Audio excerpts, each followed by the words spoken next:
Beautiful soul family, कैसे हैं आप सब। आई होप आप बहुत अच्छे होंगे।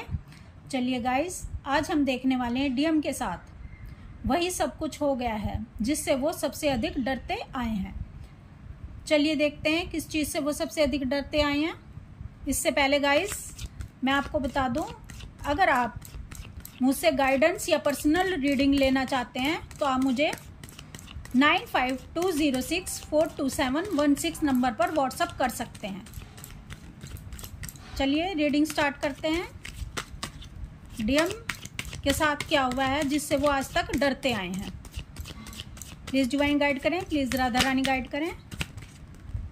Four of wands, the magician, 5 of cups, 10 of wands, 4 of swords, S of pentacle, 8 of cups, queen of wands, king of wands, queen of pentacle. देखिए guys, जो डीएम होते हैं इनका सबसे बड़ा डर क्या होता है। इनका सबसे बड़ा डर होता है कि कहीं इनकी फैमिली को, अगर इनकी कार्मिक वाइफ है तो इन्हें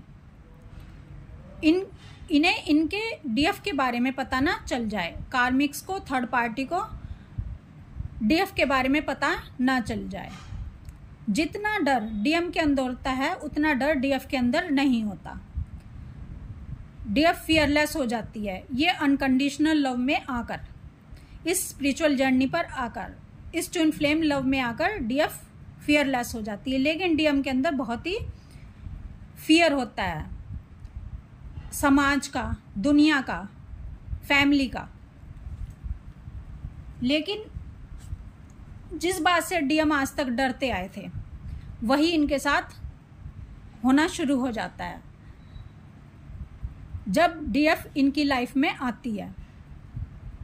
धीरे धीरे ये अपना फ़ोन अपनी फैमिली वालों से, अपनी कार्मिक वाइफ से छुपाना शुरू कर देते हैं, कहीं डीएफ के बारे में उसको पता ना चल जाए। लेकिन ये जितनी भी कोशिश करते हैं, इनकी कार्मिक वाइफ को, इनकी फैमिली को डीएफ के बारे में पता चल ही जाता है। चाहे कहीं से भी पता चले, चाहे फ़ोन से पता चले या डीएफ का कोई कॉल या मैसेज इनकी कार्मिक वाइफ पढ़ ले। डीएम की उस समय हवा खराब हो जाती है जब कार्मिक वाइफ के आगे डीएफ की पिक आ जाती है या मैसेज आ जाते हैं और इनकी कार्मिक वाइफ को सारा राज पता चल जाता है। उस समय डीएम बहुत ही टेंशन में आ जाते हैं और अपनी डीएफ को ब्लॉक कर देते हैं। अगर ब्लॉक नहीं करते तो सारा ठीक रहा, डीएफ के ऊपर फोड़ देते हैं। और दूसरा इशू होता है, यानी इनके जो फियर के इशू होते हैं ना, वो सप्रेस्ड होना शुरू हो जाते हैं, वो इनके सामने आना शुरू हो जाते हैं। और डिवाइन क्या करते हैं, जो इशू इनके अंदर बहुत ज़्यादा होगा उसी को बार बार इनके सामने रिपीट किया जाएगा, वही इशू बार बार इनके सामने लाया जाएगा ताकि ये एक दिन इस फियर के इशू से बाहर निकल सकें, ये अपनी डीएफ को एक्सेप्ट कर सकें, उसके साथ कनेक्शन को एक्सेप्ट कर सकें और ये किसी भी थर्ड पार्टी कार्मिक से ना डरें। तो डीएफ का इशू, डीएफ के बारे में पता चलने का इशू हो गया, थर्ड पार्टी और कार्मिक के सामने ना आए इनकी बातें। और दूसरा इशू हो गया कि जो इनकी ईगो होती है, इनकी ईगो बहुत ही बड़ी होती है और डिवाइन क्या करते हैं, बार बार इनकी ईगो को तोड़ा जाता है।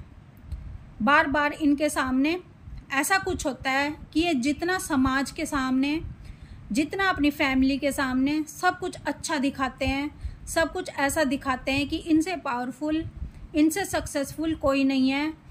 लेकिन एक समय आने पर इनकी ये ईगो टूटनी शुरू हो जाती है और इनका बना बनाया खेल सब खत्म होना शुरू हो जाता है। इनका जो रुतबा इन्होंने कायम किया होता है वो सब टूटने लग जाता है जब डिवाइन इंटरवेंशन शुरू होता है। पहले डिवाइन क्या करते हैं, डिवाइन की एक ट्रिक है, जो भी इंसान बहुत ईगोस्टिक है, भले ही वो दुनिया में कोई भी हो, डिवाइन देख लेते हैं कि इसके अंदर बहुत ईगो है, ये किसी का सम्मान नहीं करता, ये किसी को कुछ अपने आगे समझता नहीं है। अगर दूसरे लोग इसको सम्मान कर रहे हैं, दूसरे लोग इसको अनकंडीशनल लव कर रहे हैं, लेकिन ये उसके प्यार की वैल्यू को नहीं समझ रहा है।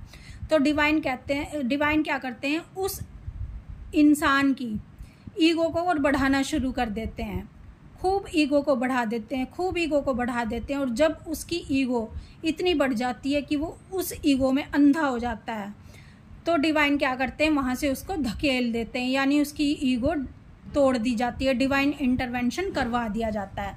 यानी जो झटका है वो बड़ी तेज़ी से लगता है और डीएम धरती पर आ गिरते हैं। यानी सारे सपने, जितना भी सारा महल ईगो का खड़ा किया होता है, जितना भी झूठ का संसार बनाया होता है, अपने डीएफ को एक्सेप्ट नहीं कर रहे होते, सत्य के मार्ग पर नहीं चल रहे होते, उसके प्यार को समझ नहीं रहे होते, उसके अनकंडीशनल लव को, और थर्ड पार्टी और कार्मिक में फंसे रहते हैं, उनको ही खुश करने की कोशिश करते रहते हैं, उनके लिए ही भागते रहते हैं, उनको प्यार देने के लिए, उनको मेटेरियलिस्टिक वर्ल्ड की चीज़ें, सुविधाएं देने के लिए अपनी डीएफ का दिल तोड़कर भाग रहे होते हैं। तो डिवाइन इंटरवेंशन होने से ये सब उनकी ईगो टूट जाती है, उनका बना बनाया सपनों का महल टूट जाता है। और एक इशू इनका होता है, ये डरते हैं इनका दिल टूटने से, क्योंकि जब डीएफ इनकी लाइफ में आती है उससे पहले इनकी लाइफ में कोई ना कोई ऐसी बंदी जरूर आई होती है जिसने इनका दिल तोड़ा होता है बहुत बुरी तरीके से। तो इनको ऐसा लगता है कि इस दुनिया में अनकंडीशनल लव नाम की कोई चीज़ नहीं होती जब तक डीएफ इनकी लाइफ में नहीं आती है।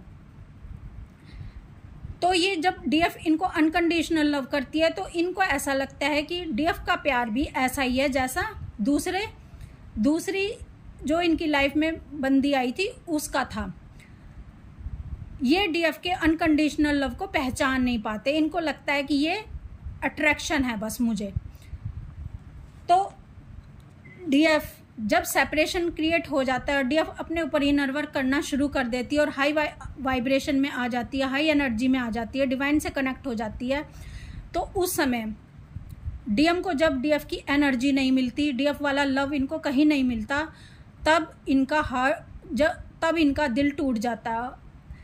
और इतनी बुरी तरीके से इनका दिल टूटता है कि ये चकनाचूर हो जाते हैं, इनकी ईगो टूटनी शुरू हो जाती है, इनकी ईगो की डेथ होनी शुरू हो जाती है, चारों तरफ से ये घेर लिए जाते हैं। जब तक कोई भी इंसान हो उसके पास वो चीज़ रहेगी, वो उसकी वैल्यू नहीं करता। जब डीएफ इनकी लाइफ से दूर चली जाती है तब डीएम को डीएफ की वैल्यू समझ आती है, डीएफ का अनकंडीशनल लव समझ आता है। तो गाइस, डीएम को जिन चीज़ों से बहुत ज़्यादा डर लगता है, एक तो डीएफ इनकी फैमिली के सामने ना आ जाए, इनका समाज में रुतबा खराब ना हो जाए, इन्होंने जो भी धन कमाया है, जो भी इन्होंने अपने रिश्तों को अपनी खुशी खुद पर इन्वेस्ट ना कर यानी अपना सेल्फ लव ना कर थर्ड पार्टी कार्मिक्स को लव दे देकर जो इन्होंने उनको